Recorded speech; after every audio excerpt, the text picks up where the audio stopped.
দিদিমণি খেলায় না পেরে উঠলে লুডোর বোর্ডটাই উল্টে দেবেন। কিছুদিন আগেই এক সাক্ষাৎকারে শুনছিলাম সদ্য প্রাক্তনী তৃণমূল কংগ্রেসের এমপি বেশ কিছুদিন দিদিমণির সঙ্গে ঘর করে এসছেন, আপাতত ছদ্ম তৃণমূল হয়ে তিনি মার্কেটে ঘুরে বেড়াচ্ছেন।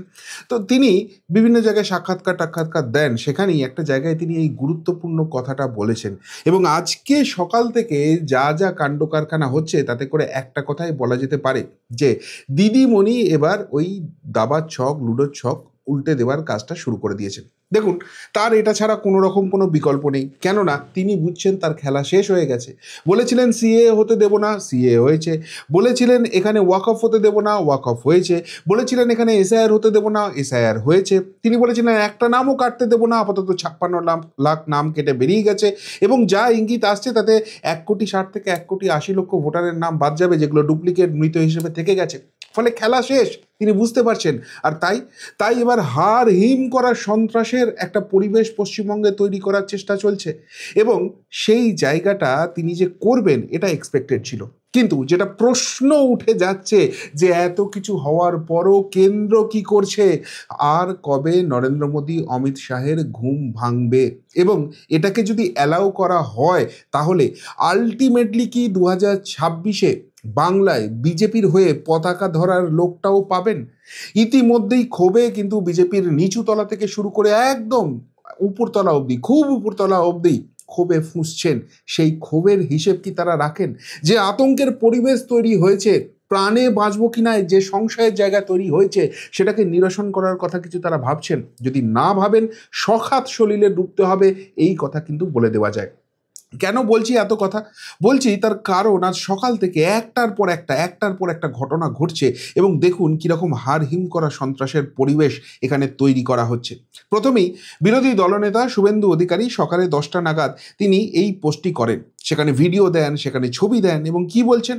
বলছেন দক্ষিণ 24 পরগনা জেলার কুলপি বিধানসভার রামকৃষ্ণপুর অঞ্চলে সিঙ্গিরহাট মোড় এলাকায় স্থিত বজরংবলী মন্দিরে বজরংবলীর মূর্তির মাথা কেটে নেওয়া হলো গতকাল রাত্রে।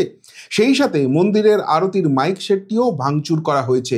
অবিলম্বে প্রশাসনের কাছে দোষীদের গ্রেপ্তার করে আইনানুগ ব্যবস্থা গ্রহণের দাবি করছি। মমতা বন্দ্যোপাধ্যায়ের রাজত্বে পশ্চিমবঙ্গে হিন্দুদের আস্থা এবং বিশ্বাসের উপর এখন প্রতিনিয়ত আক্রমণ ঘটে চলেছে। হিন্দুদের আরাধ্য দেবদেবীর মূর্তি ভাঙচুর করা হচ্ছে। কাকদ্বীপ থেকে মন্দির বাজার সর্বত্র এই প্রবণতা লক্ষ্য করা যাচ্ছে। খোদ মমতা পুলিশ মা কালীকে প্রিজন ভ্যানে তুলছে দোষীদের বিরুদ্ধে ব্যবস্থা না নিয়ে। এই দৃশ্যও রাজ্যবাসী দেখেছে। মমতা পুলিশ জঙ্গি জিহাদিদের গ্রেপ্তার না করে উল্টে সনাতনীদের ভাবাবেগ ও অনুভূতিতে আঘাত লাগায়। তারা আন্দোলন ও প্রতিবাদ করলে নির্বিচারে তাদের ধরপাকড় করছে। আসলে বর্তমান তোষণকারী সরকারের আমলে রাজ্যের আইন শৃঙ্খলা শেষ হয়ে গেছে। তাই প্রকৃত দোষীদের দৃষ্টান্তমূলক শাস্তি না দেওয়ার কারণে তাদের উৎসাহিত করা হচ্ছে, যে কারণে এই প্রবণতা দিন প্রতিদিন বেড়েই চলছে। একদম বাস্তব চিত্রটা তুলে ধরেছেন। এবং এর আগেও তিনি একাধিক এই ধরনের খবর সামনে নিয়ে এসেছেন। কিন্তু প্রশ্ন হচ্ছে যে আমরা জানি law and order state matter, কিন্তু এই কথাটা বলে কতদিন শাক দিয়ে মাছটা ঢাকা হবে? এত কিছু হয়ে যাবার পরও কেন্দ্র কেন কোনো স্টেপ নেবে না? এটা সাধারণ মানুষ থেকে বিজেপি কর্মী সমর্থক প্রত্যেকের মনে এই প্রশ্নটা উঠছে। এই নিয়ে যখন একটা টালমাটাল পরিস্থিতি তৈরি হচ্ছে, তারপরেই আজকের সব থেকে বড় হাড় হিম করা সন্ত্রাসের ঘটনাটা ঘটে গেল। সন্দেশখালিতে দুর্ঘটনার কবলে শাহজাহান কাণ্ডের সাক্ষী ছেলে ড্রাইভারের মৃত্যু আশঙ্কাজনক ভোলা ঘোষ। ইতিমধ্যেই বিভিন্ন চ্যানেলে আপনারা সেটা দেখতে শুরু করে দিয়েছেন। কিন্তু যে ঘটনার রিপোর্টিং সামনে আসছে, যেভাবে প্রতিটা স্টেপ আসছে, সেটা আঁতকে ওঠার মতো, চমকে ওঠার মতো। এবং সত্যিই এই রাজ্যের মানুষের ন্যূনতম কোনো নিরাপত্তা আছে কিনা সেই প্রশ্নটা উঠে যাওয়ার জন্য যথেষ্ট। কেন বলছি? এখানে একটা জিনিস দেখুন, যেটা রিপোর্টটা বলছে, সেখানে বলা হচ্ছে যে জেলবন্দি শেখ শাহজাহানের বিরুদ্ধে চলা মামলার অন্যতম সাক্ষী তিনি, এই ভোলা ঘোষ যার কথা বলা হচ্ছে। বুধবার সকালে ওই মামলায় আদালতে সাক্ষ্য দিতে যাওয়ার পথে বড় সড় দুর্ঘটনার মুখে পড়লেন মামলার অন্যতম সাক্ষী ভোলানাথ ঘোষ। দুর্ঘটনা এতটাই ভয়াবহ যে ঘটনাস্থলেই মৃত্যু হয়েছে ভোলার ছেলে এবং গাড়ির ড্রাইভারের। গুরুতর জখম ভোলা ঘোষকে আশঙ্কাজনক অবস্থায় হাসপাতালে ভর্তি করা হয়েছে। তার শারীরিক অবস্থা সংকটজনক।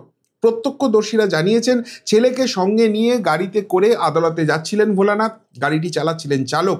বয়ামারির পেট্রোল পাম্পের কাছে ভোলার গাড়িকে সজোরে ধাক্কা মারে বিপরীত দিক থেকে আসা একটা লরি। শুধু তাই নয়, ধাক্কা মারার পর লরির চালক একটি বাইক করে ঘটনাস্থল থেকে পালিয়ে যায় বলেও অভিযোগ স্থানীয়দের। স্বভাবতই দুর্ঘটনা ঘিরে এলাকায় জল্পনা আরও বাড়ছে। ভোলা ঘোষ বহু দিন ধরেই শাহজাহান সংক্রান্ত তদন্তে গুরুত্বপূর্ণ সাক্ষ্য দিচ্ছিলেন। বিরোধী শিবিরের দাবি ছিল শাহজাহান জেলে থেকেও স্থানীয়দের ভয় দেখাতো, তার অনুগামীদের ব্যবহার করছেন। এই যে ঘটনাগুলো, ভয় দেখানো, জেলে থেকেও পুরো জিনিসটাকে চালানো, সিন্ডিকেট চালানো, এই অভিযোগ তো বহুদিন ধরে শুনছি। কিন্তু এই অভিযোগটাই শুধু মানুষ শুনে যাবে, নাকি এর কোনো প্রতিকারের ব্যবস্থা হবে, নাকি এর কোনো প্রতিকার নেই? যদি না হয়, মানুষের যে প্রাণের মূল্য আছে, প্রাণের ভয় আছে, সেই জায়গা থেকে আর কেউ মুখ খুলবেন, এগিয়ে আসবেন, সাক্ষ্য দেবেন, বিজেপিটা করবেন? এই প্রশ্ন কিন্তু প্রতি মুহূর্তে প্রতি পলে উঠে যাচ্ছে। এবং আমি এই পুরো সিকোয়েন্সটা আপনাদের এক এক করে দেখাচ্ছি। ঘাতক লরির ড্রাইভারকে বললেন শাহজাহানের সাক্ষীর বড় ছেলে, অর্থাৎ ভোলা ঘোষের বড় ছেলে, যার ভাই মারা গেছেন, বাবা গুরুতর জখম হয়েছেন, তিনি মুখ খুলেছেন। ভোলার বড় ছেলে বিশ্বজিৎ ঘোষ, তিনি পরিষ্কার বলছেন জেল থেকেই শাহজাহান যোগাযোগ রেখেছেন ন্যাজাট পঞ্চায়েত সমিতির সভাপতি সবিতা রায় ও মুসলিম শেখের সঙ্গে। তারাই মিলে এই ঘটনা ঘটিয়েছে। ভোলার বড় ছেলে এও জানিয়েছেন ঘাতক লরির ড্রাইভার কে ছিলেন। বিশ্বজিৎ বলেন, আমি যতটা শুনেছি ড্রাইভারের নাম আলিম, গাড়িটা ছিল লাউখালির। ওই লরিটা আগে থেকেই গাড়িটাকে ফলো করছিল। তারপর পাশ থেকে দুবার ধাক্কা মেরেছে। তিনবারের বার ধাক্কা মেরে জলে ফেলে দেয়। ওইখানে একটাই রাজ চলে শাহজাহান শেখের। তবে এখন ন্যাজাট পঞ্চায়েত সমিতির সভাপতি সবিতা রায় ও মুসলিম শেখ দাপট চালাচ্ছেন। এরা শাহজাহানের র্যাকেট চালাচ্ছে। এটা 100% খুন। কে বলছেন? মৃতের ভাই বলছেন, বড় ভাই বলছেন। এবার এত বড় অভিযোগ হওয়ার পরও পুলিশ কি করছে? পুলিশ কিন্তু বলছে আপনারা তদন্ত করছে। কিসের তদন্ত করছে? এত বড় একটা ঘটনা ঘটলো, লরিটা ফলো করলো, দুবার ধাক্কা মারলো, তিনবারের বার ধাক্কা মেরে জলে ফেলে দিল, তারপর বাইক নিয়ে পালিয়ে গেল। আরও না, এখানেই শেষ নয়। এবার আমি মেনে নিলাম তাদের পরিবারে একটা বড়সড় দুর্ঘটনা ঘটেছে, সেখান থেকে কারোর বিরুদ্ধে তারা অভিযোগ করছেন, এবং সেই জায়গা থেকে তাদের কথার মধ্যে হয়তো কিছু বিভ্রান্তি থাকতে পারে। এবার একটা জিনিস আপনারা ভালো করে দেখুন, শাহজাহানের সাক্ষীর দুর্ঘটনার পরই বারবার নাম উঠছে মুসলিমের। কে তিনি? এটা একটা খবর, এবং সেই খবরে মারাত্মক চমকে দেওয়ার যে তথ্যটা আসছে সেটা হচ্ছে সন্দেশখালীর মণ্ডল পরিবারের নির্মল মণ্ডল জানিয়েছিলেন শাহজাহান জেলে গিয়েও শান্তি নেই, তার অনুগামীদের দাপট চলছে গোটা সন্দেশখালী জুড়ে। মূলত সন্দেশখালীর সরবেরিয়া মোড়ে শেখ শাহজাহানের তৈরি বিশাল শেখ শাহজাহান মার্কেট আছে। এই মার্কেটের পুরো জায়গাটাই মণ্ডল পরিবারের বলে দাবি করেন তারা। বিভিন্ন সরকারি দপ্তরে এবং সিবিআই দপ্তরে অভিযোগ জানানো হয়েছিল। এরপর থেকেই নাকি মারধর আর প্রাণনাশের হুমকি আসতো এই মুসলিমের দলবলের বিরুদ্ধে। এবার ভেবে দেখুন, এরা বলে এরা সততার প্রতীক, এরা বলে এরা রাজ্যটাকে উন্নয়নে ভরিয়ে দিয়েছে, এখানে নাকি কোনো রকম কোনো দুষ্কৃতিকাণ্ড ঘটেই না। অন্যান্য রাজ্যে দেখতে হবে, বিজেপি শাসিত রাজ্যে কি খারাপ অবস্থা হয়ে রয়েছে। কিন্তু এখানে এই যে নির্মল মণ্ডলের পরিবার, নির্মল মণ্ডল নিজে, তারা বারবার সরকারি দপ্তরে আবেদন জানাচ্ছে, তারা অভিযোগ জানাচ্ছে, কিন্তু তারপরেও এদের বিরুদ্ধে কোনো তদন্ত হয়েছে, কোনো শাস্তিমূলক ব্যবস্থা নেওয়া হয়েছে? একজন ক্রিমিনাল শেখ শাহজাহান, তাকে জেলে পোড়া হয়েছে, সেইখান থেকে বসে সে র্যাকেট চালাচ্ছে বলে অভিযোগ উঠছে। এত ভয়ঙ্কর অভিযোগ ওঠার পরেও যদি মনে করতে হয় যে পুলিশ এবং মন্ত্রী কেউ কিচ্ছু জানেন না, তাহলে মেনে নিতে হয় তারা ব্যর্থ অপদার্থ, তাদের রাজ্যটা চালানোর অধিকার নেই। আর যদি এটা মেনে নিতে হয় তারা জানেন, জেনেও চুপ করে আছেন, তাহলে তাদেরকে কি বলা হবে? এই প্রশ্ন তো ঘুরপাক খেতে শুরু করে দিয়েছে। এবং দেখুন, শুধু ভোলানাথ ঘোষের ছেলেও নয়, অন্য ব্যক্তিও পাওয়া যাচ্ছে যারা এই মুসলিমের বিরুদ্ধে প্রকাশ্যে অভিযোগ নিয়ে আসছেন। তারপরও পুলিশ প্রশাসন চুপ করে আছে। আর এইখানেই প্রশ্ন জাগছে যে এদেরকে যে মদত দেওয়া হচ্ছে, এই জায়গাটা তো স্পষ্ট হয়ে যাচ্ছে। কিন্তু যাদের উপর ভরসা করছে, যাদের হাত ধরে পরিবর্তনের স্বপ্ন দেখতে চাইছে বাংলার মানুষ, তারা কি করছেন? আবারও বলছি, ওই law and order state matter বলে এড়িয়ে গেলে বাংলার মানুষ কিন্তু আর সেটাকে মেনে নিতে পারছে না। তারা এর থেকে প্রতিকার চাইছে, তারা এর থেকে সুরক্ষা চাইছে। সেই সুরক্ষাটা দেওয়ার দায়িত্ব কার? এইভাবে মানুষ দিনের পর দিন মরবে আর সেখানে রাজনীতি হবে না। মানুষ কিন্তু সেই জায়গাটা নিয়ে এবার ফুঁসে উঠতে শুরু করেছে। এবার এই ঘটনার আরেকটা সিকোয়েন্স আপনাদের দেখাই, তাহলে আরও ব্যাপারটা ক্লিয়ার হবে। এ যেন পুরো সিনেমার চিত্রনাট্য। ভোলা ঘোষের অল্টো গাড়িকে ধাক্কা মেরে বাইক চেপে লরির চালক ফেরার, শাহজাহানের মামলায় সাক্ষীর মৃত্যু। বুঝতে পারছেন, সবটাই আগে থেকে প্ল্যান করা ছিল। লরি করে এলো, ধাক্কা মারলো, খুনটা করলো এবং তারপর বাইক নিয়ে চলে গেল। এটা যদি প্রি প্ল্যান্ড না হয়, এই সিকোয়েন্স যদি আগে থেকে সবটাই ছকে রাখা না হয়, তাহলে এরকম নিখুঁত চিত্রনাট্য অনুযায়ী অ্যাক্সিডেন্ট হতে পারে। আর যারা এই কাণ্ডগুলো করে বেড়াচ্ছেন তাদেরকে এই রাজ্য পুলিশ, এই রাজ্য প্রশাসন, তারা কি করছে? হাতে হাত দিয়ে বসে আছে। এদের বিরুদ্ধে অভিযোগ আগে থেকে এলো, চুপ। সিবিআই তালিকায় নাকি যে খুন করেছে, যে ড্রাইভার, তাকে ফেরার দেখানো হচ্ছে। আর কেন্দ্র কি করছে? প্রশ্নগুলো উঠছে। তার থেকেও মারাত্মক, যেটা নিয়ে পুলিশ প্রশাসন, রাজ্য প্রশাসনের দিকে আঙুল উঠছে, শাহজাহান মামলার সাক্ষীর গাড়িতে ধাক্কা ট্রাকের। দুর্ঘটনা ঘিরে বাড়ছে রহস্য। পারমিট ফিটনেস ফেল হওয়ার পরও কিভাবে চলছিল গাড়িটি, প্রত্যেকটা জিনিস দেখুন, প্রত্যেকটা জিনিস দেখুন। এখানে গাড়ির স্পিড 1 কিলোমিটার বেশি হলে কি না হলেও, এমনকি গাড়ি যা কারোর বাড়িতে থাকলেও চলে আসছে পুলিশের নোটিশ, মেসেজ, আপনার গাড়িতে ফাইন লাগানো হয়েছে।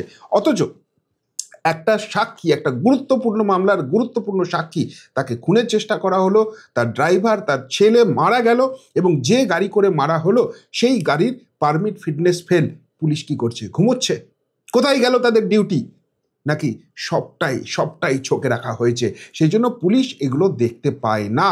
এই প্রশ্ন উঠতে শুরু করেছে। কিন্তু এর থেকেও মারাত্মক প্রশ্নটা কি জানেন? এর থেকেও মারাত্মক প্রশ্নটা হচ্ছে মাননীয় বিরোধী দলনেতা যেটা তুলেছেন। জেলে সুপাররা আমাকে ফোন করে বলে বিস্ফোরক দাবি শুভেন্দুর। কি বিস্ফোরক দাবি করেছে? আমি একদম ইয়েলো কালার মার্ক করে রেখেছি।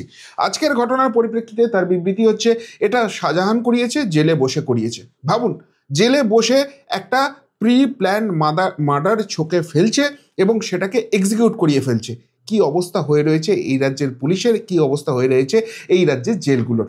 এবং তার সঙ্গে শুভেন্দু অধিকারী যেটা যোগ করেছেন, জেলে বসে ফোন ব্যবহার করেন তৃণমূল নেতারা। জীবনকৃষ্ণ সাহা জেল থেকে ফোন করে কথা বলেন। তৃণমূল নেতারা জেলের ভিতরে ফোন ব্যবহার করে, যা খেতে ইচ্ছা হয় তাই খায়। অনেক রাতে ডিনার নেয়, যত রকম ছবি আছে সব দেখে। পিজির উডবার্ন ওয়ার্ডে মন খারাপ হলে বেসরকারি হাসপাতালে নিয়ে যাওয়া হয়। জেলের সুপাররা খারাপ নন, বেরিয়ে এসে অন্য ফোন থেকে আমাকে জানান যে নেতারা ফোন ব্যবহার করছেন। অর্থাৎ যেটা হওয়ার কথা নয় সেটা একদম রমরমিয়ে জেলের মধ্যে চলছে। বেশ, শুভেন্দু অধিকারী মাননীয় বিরোধী দলনেতা, তিনি যখন প্রকাশ্যে সাংবাদিক বৈঠক করে এই তথ্য সাধারণ মানুষের জন্য সামনে নিয়ে আসছেন, তাহলে এটা মেনে নিতেই হয় নিশ্চিতভাবে এই তথ্য তিনি তার কেন্দ্রীয় নেতৃত্বের কাছে পৌঁছেছেন, এই খবর তিনি কেন্দ্রীয় মন্ত্রিসভায় পাঠিয়েছেন। কিন্তু তারপরেও কেন কোনো মেজার নেওয়া হচ্ছে না? কেন এটাকে আটকাবার চেষ্টা করা হচ্ছে না? আর এটা যদি করা না হয়, তাহলে আগামী দিনে এই যে ক্রিমিনালগুলো আছে, যাদেরকে একটা দুটো, ওই চুনোপুটি, এরা মূল মাথার ধারে কাছেও এরা নেই, কিন্তু তা সত্ত্বেও যে একটা দুটোকে ধরা হয়েছে, তাদের বিরুদ্ধে কেউ মুখ খুলবে, কেউ সাক্ষ্য দেবে, এমনকি বিরোধী রাজনীতি করার কেউ সাহসটা দেখাবে? কেননা করলেই তো এই শাহজাহানের মতো ক্রিমিনালরা জেলে বসে এই রকম মার্ডারের প্ল্যান করবে, এক্সিকিউট করবে। যার গেল তার তো গেল, তাহলে এর সুরক্ষাটা কে দেবে? শুধুমাত্র এখানেই নয়, আজকে একটা শেষ জায়গা আপনাদের দেখাবো যে কি মারাত্মক রকমের খেলা এখানে চলছে। ওই যে ছক উল্টে দেওয়ার খেলা বলছিলাম না, গীতা পাঠের দিন ব্রিগেডে চিকেন প্যাটিস বিক্রির জন্য বিক্রেতাকে মারধর, ময়দান থানায় জোড়া এফআইআর। কি ঘটনা ঘটেছিল? ব্রিগেডে যেদিনকে গীতা পাঠ হচ্ছে 5 লক্ষ কণ্ঠে, সেদিনকে এই রেজাউল নামের এক চিকেন প্যাটিস ব্যবসায়ী, তিনি সেখানে প্যাটিস বিক্রি করছিলেন। এবং গীতা পাঠ মানে বুঝতেই পারছেন, একটা তার মধ্যে হিন্দুত্বের ব্যাপার রয়েছে, একটা পবিত্রতার ব্যাপার রয়েছে। তো সেখানে সৌমিক গোলদার বলে এক যুবক, তিনি এগিয়ে আসেন, এসে জিজ্ঞেস করেন, তার সন্দেহ হয় যে এটা কিসের প্যাটিস বিক্রি করছো। 3বার জিজ্ঞেস করা হয় এই রেজাউলকে। এই রেজাউল বলে সবজি সবজি সবজি, অর্থাৎ ভেজ খাবার ব্যবহার করছে, যেটার মধ্যে কোনো রকম কোনো অসুবিধা নেই, তার ধর্ম যাই হোক না কেন। এরপর যখন সেই প্যাটিসটা হাতে নেয় এবং সেই প্যাটিসটাকে ভাঙা হয়, দেখা যায় ভেতর থেকে মাংস বেরোচ্ছে। প্রশ্ন করা হয়, এটা তো মাংস রয়েছে, কি করে তুমি বললে এটা ভেজ? এবং তার আগে রেজাউল বলে দিয়েছে, আমি নিজের হাতে তৈরি করেছি এসব প্যাটিস। তো সেই মাংস যখন বেরিয়েছে, সেখানে জিজ্ঞেস করা, এই মাংসটার প্রকৃতি কি? বলা হয় এটা হালাল মাংস। তাহলে এই যে হালাল মাংস, এই সব জিনিসগুলো, এটার সঙ্গে তো কোথাও একটা বাধ্যবাধকতা আছে, সব জিনিস তো সব জায়গায় চলে না। এরপরেই রাগে ক্ষিপ্ত হয়ে ওই প্যাটিসের বাক্স নাকি উল্টে দেয় ছেলেটি। যতদূর আমি খবর পেয়েছি। এবং সেই জায়গা থেকে স্বাভাবিকভাবে কারোর ধর্মীয় ভাবাবেগে আঘাত লাগলে সে আবেগে কিছুটা ভেসে যাবে, যদিও সেই জায়গাটা তার কন্ট্রোল করা উচিত ছিল। এটা নিয়ে পুলিশ প্রশাসনের দৃষ্টি আকর্ষণ করার কথা ছিল, হয়তো ভেবেছিল যে পুলিশ প্রশাসনের দৃষ্টি আকর্ষণ করলে কিছু হবে না, এইভাবে আমার ধর্মে আঘাত লাগছে, সেই জায়গা থেকে একটা কোনো জায়গা তৈরি হয়েছে। কিন্তু এই যে রেজাউল, তাকে যে মারধর করা হয়েছে বা সব কিছু করা হয়েছে, এটা নিয়ে যে বলা হচ্ছে, সেটা নিয়ে পরবর্তীকালে এফআইআর হয়ে গেল। এবং এই যে সৌমিক গোলদার, এর বিরুদ্ধে কেস সাজানোর চেষ্টা করা হলো এবং সবথেকে গুরুত্বপূর্ণ, সোশ্যাল মিডিয়ায় ন্যারেটিভ চালানো শুরু হলো যে দেখেছো এরা এখন থেকেই খাবার নিয়ে কিরকম রাজনীতি করছে, এরা যদি ক্ষমতায় আসে তোমার বাড়িতে মাছ মাংস 2026-এর পর বন্ধ করে দেবে। কিভাবে ন্যারেটিভটা তৈরি করা হচ্ছে, কিন্তু আসল জায়গায় কি সেটাই? আজকে যদি খাবারের সঙ্গে ধর্মের কোনো সম্পর্ক না থাকে, তাহলে সব ধর্মের কাছে সমস্ত রকমের খাবার অ্যাকসেপ্টেড। তো এই গীতা পাঠের আগের দিন মুর্শিদাবাদে একটা প্রোগ্রাম হয়েছিল, সেখানে যদি তাদের যে যে জায়গাটা ব্যান আছে, যে জায়গাটায় তাদের ধর্মে অবস্ট্রাকেল আছে, সেটাকে তারা ভালো জিনিস বলে মনে করে না, সেই জিনিস নিয়ে কেউ চলে যেত, তাহলে তার কি হতো? তার অবস্থা কি হতো? সেখানে সম্প্রীতির বাতাবরণ হতো? সেখানে বলা হতো কিছু? না, বলা হতো না।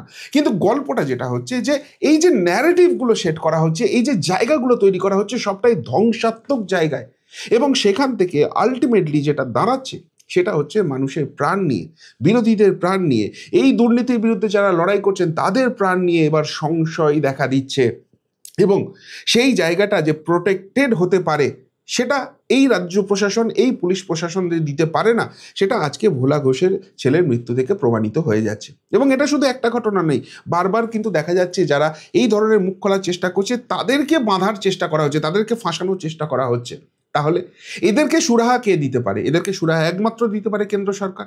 তো কেন্দ্রে সরকার থাকার পরও যদি কোনো রকম কোনো সুরাহা না দেওয়া হয়, কারোর যদি প্রাণের মূল্যটাকে না বোঝা হয়, সেটাকে যদি বাঁচানো না যায়, তাহলে সত্যিই কি বিরোধী রাজনীতি করার মতো বা এইগুলোর প্রতিবাদ করার মতো মানুষকে আর খুঁজে পাওয়া যাবে? মানুষের কাছে তার প্রাণটা সব থেকে প্রিয়, সেটাই যদি চলে যায় এইভাবে বেঘরে, তাহলে তাহলে কি হবে? এইটা কিন্তু কঠিন চ্যালেঞ্জের মুখে দাঁড় করিয়ে দিল কেন্দ্রের নরেন্দ্র মোদী, অমিত শাহকে, এবং স্পষ্টভাবে কোথাও একটা বার্তা দেওয়ার, আমরা তো এবার এইভাবেই খেলবো। আমরা যখন জিততে পারবো না, তখন সব ভঙ্গুর করে দেবো, সব কিছু ঘেঁটে করে দেবো।